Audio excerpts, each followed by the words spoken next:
രാഷ്ട്രീയ നേതാക്കളോട് അവരുടെ രാഷ്ട്രീയ നിലപാടുകളുടെ അടിസ്ഥാനത്തിൽ നമ്മുടെ ഒരു വിഭാഗം മാധ്യമങ്ങളും മറ്റ് രാഷ്ട്രീയക്കാരും സ്വീകരിക്കുന്ന സമീപനത്തിലെ വ്യത്യാസം, നമ്മൾ സാധാരണ പറയുന്ന പക്ഷഭേദം പ്രകടമായി കാണുന്ന ഒരു സമയമാണിത്. പ്രതിപക്ഷ നേതാവ് വി ഡി സതീശനെതിരെ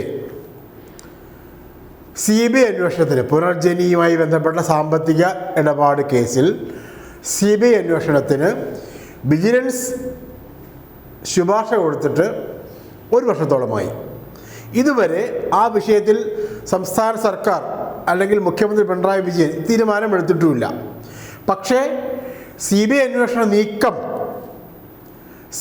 നീക്കത്തിൽ സംസ്ഥാന സർക്കാർ ഇലക്ഷന് 3 മാസവും 4 മാസവും മാത്രം ബാക്കി നിൽക്കുമ്പോൾ പ്രതിപക്ഷ നേതാവിനെതിരെ CBI അന്വേഷണം വരുന്നു എന്ന മട്ടിലുള്ള പ്രചരണം തുടങ്ങിയതോടുകൂടി സതീശനെ പ്രൊട്ടക്റ്റ് ചെയ്യാൻ, ചേർത്തു പിടിക്കാൻ എന്തൊരു ആവേശമാണ് ചില ആളുകൾ, ചില മാധ്യമങ്ങൾ, ചില രാഷ്ട്രീയ നേതാക്കൾ കാണിക്കുന്നത്.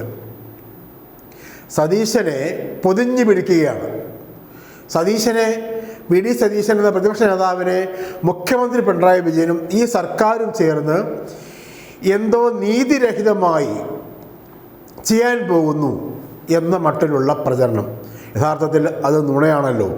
1 വർഷത്തോളമായി മുഖ്യമന്ത്രിയുടെ മുന്നിലിരിക്കുന്ന ശുപാർശയിൽ അദ്ദേഹം തീരുമാനമെടുത്തിട്ടില്ല. പക്ഷേ പ്രചാരണം എന്താണ്? പ്രചണ്ഡമായ പ്രചാരണം എന്താണ്? വി ഡി സതീശനെതിരെ, പ്രതിപക്ഷ നേതാവിനെതിരെ CBI അന്വേഷണ നീക്കവുമായി സർക്കാർ എന്നാണ്. പ്രതിപക്ഷ നേതാവിന് പ്രതികരണം, ഞാൻ പേടിച്ചു പോയി എന്ന് പറഞ്ഞേക്കൂ എന്ന രീതിയിലുള്ള പ്രതികരണം വരുന്നു. മറ്റു രീതിയിലുള്ള ക്യാമ്പയിൻ വരുന്നു. ഇത് ഇലക്ഷനിൽ, തദ്ദേശ സ്വയംഭരണ തെരഞ്ഞെടുപ്പിൽ LDF തോറ്റതിൻ്റെ പ്രതികാരം ചെയ്യാൻ, അല്ലെങ്കിൽ LDF തോറ്റത് ആ ഒരു സിറ്റുവേഷൻ മറികടക്കാൻ, രാഷ്ട്രീയമായി മറികടക്കാൻ പ്രതിപക്ഷ നേതാവിനെ CBI അന്വേഷണ മുനയിൽ നിർത്തുന്നു. അതുവഴി പ്രതിപക്ഷ നേതാവിൻ്റെ വിശ്വാസ്യതയെ കളങ്കപ്പെടുത്താൻ ശ്രമിക്കുന്നു എന്ന മറ്റുള്ള ക്യാമ്പയിൻ നടക്കുന്നത്. ഒന്ന് ആലോചിച്ച് നോക്കൂ. ഇതേ മുഖ്യമന്ത്രി പിണറായി വിജയൻ മുഖ്യമന്ത്രിയാവുന്നതിന് മുമ്പ് CPIMൻ്റെ സെക്രട്ടറി ആയിരുന്ന സമയത്ത്, കഴിഞ്ഞ UDF സർക്കാരിൻ്റെ കാലത്ത് ലാവ്ലിൻ കേസിൽ CBI അന്വേഷണം നേരിട്ട സംഭവം ഓർമ്മയുണ്ടല്ലോ. ആ CBI അന്വേഷണത്തിൻ്റെ ഇപ്പോഴത്തെ അവസ്ഥ പിന്നെ രണ്ടാമത് പറയാം. അന്ന് വിജിലൻസ് റിപ്പോർട്ട് നൽകിയത് അതിൽ പിണറായി വിജയന് പങ്കില്ല എന്നാണ്. ആരുടെ വിജിലൻസാണ്? UDF സർക്കാരിൻ്റെ ഉമ്മൻചാണ്ടിയുടെ വിജിലൻസ്. പക്ഷേ 13-ാം മണിക്കൂറിൽ എന്ന് പറഞ്ഞാൽ സാധാരണ പറയുന്നൊരു വാക്കാണല്ലോ, 13-ാം മണിക്കൂറിൽ, 12 മണിക്കൂർ കഴിഞ്ഞ് 13-ാം മണിക്കൂറിൽ അസാധാരണമായി ചെയ്യുന്ന കാര്യങ്ങളെന്ന് പറയാറുണ്ട്. തിരഞ്ഞെടുപ്പ് പ്രഖ്യാപിക്കാനിരിക്കെ ചേർന്ന മന്ത്രിസഭാ യോഗത്തിൽ, അവസാന മന്ത്രിസഭാ യോഗത്തിൽ പിണറായി വിജയനെതിരെ ലാവ്ലിൻ കേസിൽ CBI അന്വേഷണത്തിന് മന്ത്രിസഭാ യോഗം ശുപാർശ ചെയ്യുന്നു. ആ CBI അന്വേഷണത്തിൽ സംഭവിച്ചത് എന്താണെന്ന് അറിയാമല്ലോ. വിചാരണ കോടതി തള്ളി, ഹൈക്കോടതി തള്ളി, അവരെല്ലാം പിണറായി വിജയനെ കുറ്റവിമുക്തനാക്കുകയാണ് ചെയ്തത്. CBI തന്നെ പിണറായി വിജയനെതിരെ എന്തെങ്കിലും കുറ്റകരമായ റോൾ കണ്ടെത്തിയില്ല. സുപ്രീം കോടതിയിൽ പോയി.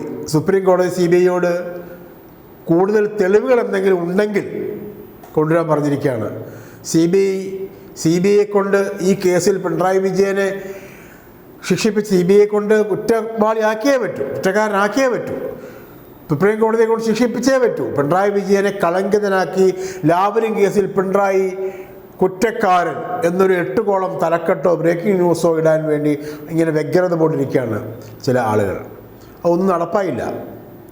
ഓരോ തവണയും കേസ് മാറ്റി വയ്ക്കുമ്പോൾ, CBIക്ക് കൃത്യമായി ആ കേസ് പ്രസൻറ്റ് ചെയ്യാൻ കഴിയാതെ വരുമ്പോൾ, മാറ്റിവെക്കപ്പെടുമ്പോൾ അത് പിണറായി വിജയൻ്റെ സ്വാധീനമാണ് എന്ന് വരുത്താനാണ് ശ്രമിക്കുന്നത്.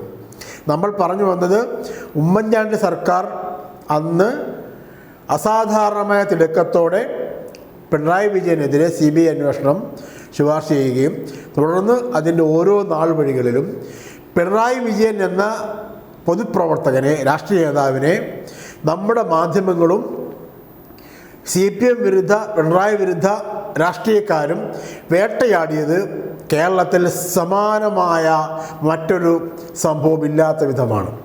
എന്ന് ആ വേട്ടയ്ക്ക് സമാനമായ മറ്റൊരു വേട്ട, രാഷ്ട്രീയ വേട്ട കേരളത്തിലില്ല.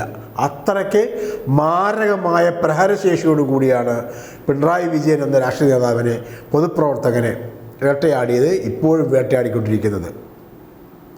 അത്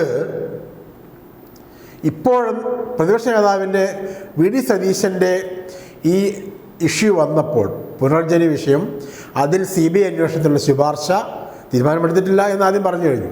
ശുപാർശയേ ഉള്ളൂ, അവിടെ നിൽക്കുകയാണ്. ഈ വിഷയം വന്നപ്പോൾ അദ്ദേഹത്തെ പൊതിഞ്ഞു പിടിക്കാനുള്ള വ്യഗ്രതയും പ്രൊട്ടക്റ്റ് ചെയ്യാനുള്ള വ്യഗ്രതയും താല്പര്യവും പിണറായി വിജയനെ വേട്ടയാടി ഇല്ലാതാക്കാനുള്ള താല്പര്യവും കൂടി ഒന്ന് താരതമ്യം ചെയ്ത് നോക്കുമ്പോൾ മനസ്സിലാകും, രാഷ്ട്രീയ നേതാക്കളോട്, രാഷ്ട്രീയ പാർട്ടികളോട് നീതിരഹിതമായി നമ്മുടെ മാധ്യമങ്ങളും ഒരു വിഭാഗം സഹരാഷ്ട്രീയക്കാരും കാണിക്കുന്ന പ്രവൃത്തി, പെരുമാറുന്ന രീതി.